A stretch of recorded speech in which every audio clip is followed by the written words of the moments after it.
Danny Flexen for Seconds Out. Delighted to be joined by unbeaten Savannah Marshall. How are you doing? I'm good, thanks. I'm really good.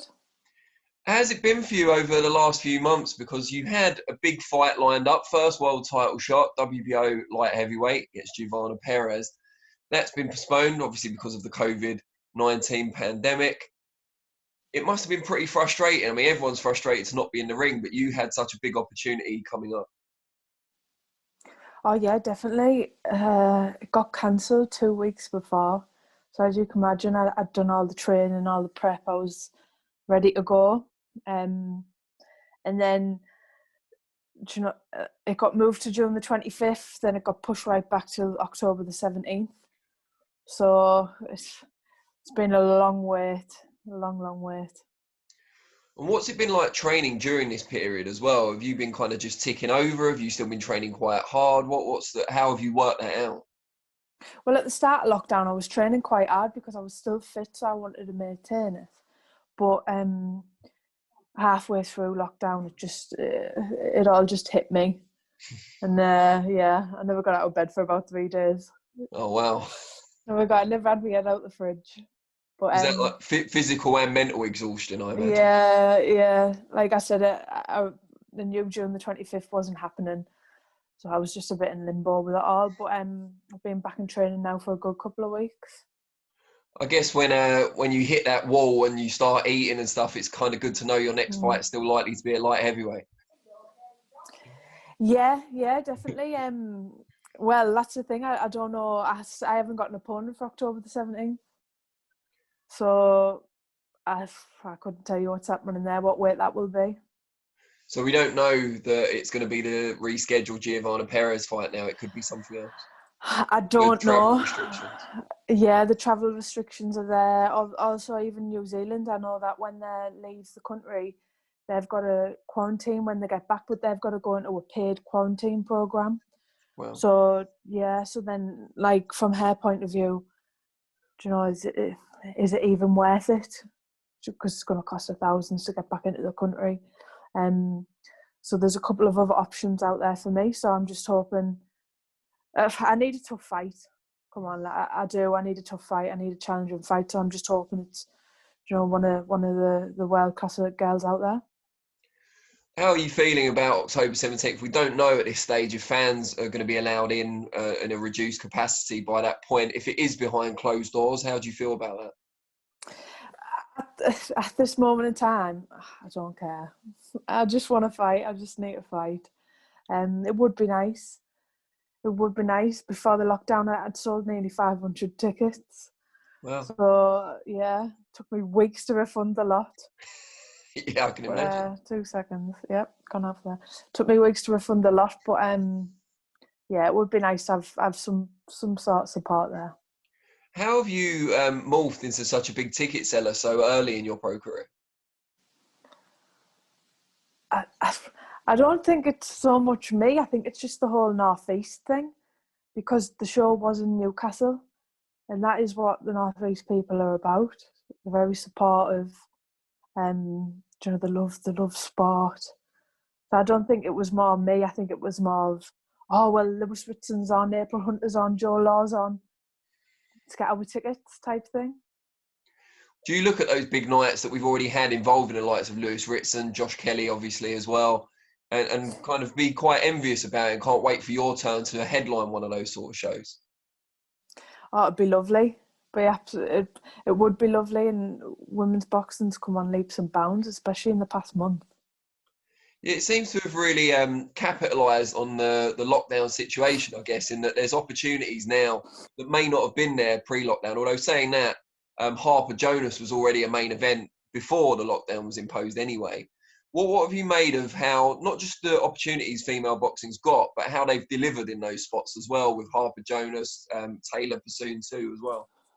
I thought it was brilliant because, for me, Harper Jonas saved the show. For me personally, even Rachel Ball, Shannon Courtney, yeah. So they've been, Matchroom was about no easy fights, but I feel like a lot of them were very one-sided, apart from the female fights. Yeah, I mean, once you get those opportunities and you're put in the spotlight, it's hugely important that they then deliver so people come back and that more opportunities come. And I don't think you can say any of the female fighters on these cards have let the side down. Yeah, 100%. I agree. I really agree. Yeah. I bet you can't wait until you're part of something equally as prominent. I can't. Do you know, I'm not going to lie. I would have loved to have been part of Fight Camp. I would have loved it. It wasn't meant to be, but do you know, I'm just waiting for my chance on October the 17th. Eddie Hearn, I'm sure you've noticed, has talked about matching you and your long-time rival, Claressa Shields. You're, of course, the last person, and maybe the only person, I think, to ever have beaten Claressa Shields back in the amateurs on your way to World Championship gold. Talks about matching you guys on the undercard of AJ against Pulev, which is looking like December now, which gives you just about enough time if you're fighting on October 17th as well. What did you make of that? How much did it excite you, the opportunity potentially to be on that big pay-per-view show? It's just a brilliant opportunity, isn't it? But it's all good and well saying things. Do you know, they have to accumulate, they have to matter, they have to make sense type thing. Like I said, for me now, it's all just about October the 17th. You know, I'd love to be on a show like that with her. So, but like I said, October the 17th in my sight at the minute, nothing else. How much do you, and I know you're only thinking about October 17th for now, but how much generally do you think about the rivalry with Shields and recapturing that between the two of you? Because she seems to think about it quite a lot. She seems to have become quite irritated when people bring it up. I don't really. For me, it doesn't really bother me. I'm not really I'm quite a quiet person, but I don't really think it particularly bothers her. I think it's more just her personality. I think she's got a bit of a prickly personality, but for her, from her point of view, she's done everything. So I'm that last box to tick off, so to speak. So yeah, I think that's where that's at. What do you make of what she's done with her career so far? Because in a short space of time, she's won world titles in 3 divisions, unified in one of them as well. It's pretty impressive. Oh yeah, definitely. She's had the opportunities that I haven't had. True. She's done really well. Can't fault her. Why do you think that is? Why do you think she's had those opportunities? Is it because she stands out as the kind of number one female boxer in the US, whereas over here there's quite a lot of competition. There's quite a lot of prominent female boxers now. I don't think it's that. I think it's just right place, right time, so to speak. She's got them 2 Olympic gold medals, which obviously catapulted her into that position. But like I said, I just think it's right place, right time. What do you think's kind of slowed your own progress a little bit before the pandemic? Because obviously that's harmed everyone. But before that, why have you not moved as fast as maybe you would have liked? Like I said, the other flip side, wrong place, wrong time. Yeah. I train all year round. There's been, for me, just like that's all I can say about it, being wrong place, wrong time, not having the opportunities. There's been nothing else, so to speak. I've never been injured. I've always been fit, ready to fight. So maybe I just need a bit of luck.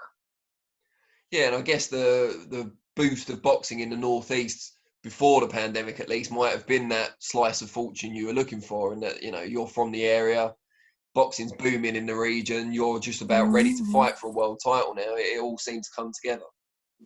Yeah, like I said, you couldn't write it. A world pandemic was just about hit. I mean, imagine if it never happened. I could have been, this I could have been fighting Claressa Shields on October the 17th. The biggest female fight in history could have been built up properly.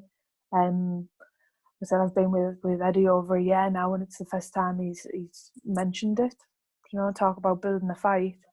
I generally believe that fight can be the biggest fight in female history. I really, really generally do.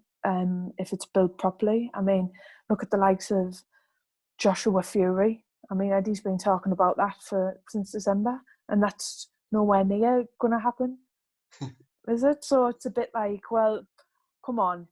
Obviously, I'm the flip side, so I want the best opportunity I'm going to get from that. You know, I could have boxed Claressa 18 months ago, but you know, I wasn't a world champion. I'm not a world champion now. Am I in a better position? I'm with Eddie, so let's just hope that works in my favour. Yeah, and also she's grown as an attraction and picked up titles as well. Although that's not great for you, if you do eventually fight each other, it makes it a bigger fight, I guess. I think more probably needs to be said about, you know, your shared history, if you like, and yeah, exactly. Like I said, I feel like it can be built a little bit more. I do, but like I said, December's a couple of months away, so let's just see what happens. yeah, it's not too late. How much of a boost has it been for you, Peter Fury, during this whole period? Because I can barely look on social media before seeing him talk about you, tweet about you, and so on. He must, I'm guessing privately, he's been even more of a support. Oh yeah, 100%. I believe that Peter's, since I turned pro, was the first person that I trust in professional boxing, and he's always had my best interests at heart. So, you know, whatever he's got set next for me, I'm more than happy to take it. Who was the second? Well, like I said, when I turned pro, I didn't know anybody in the pro game, and I learned quite quickly how, you know, how what would you say, how nasty it could be, because you know your doors could easily turn on you, all that. But yeah, so I trust Peter 100%. Great stuff, and obviously Hughie as well, always there to have your back, as I'm sure you've got his. Yeah, 100%.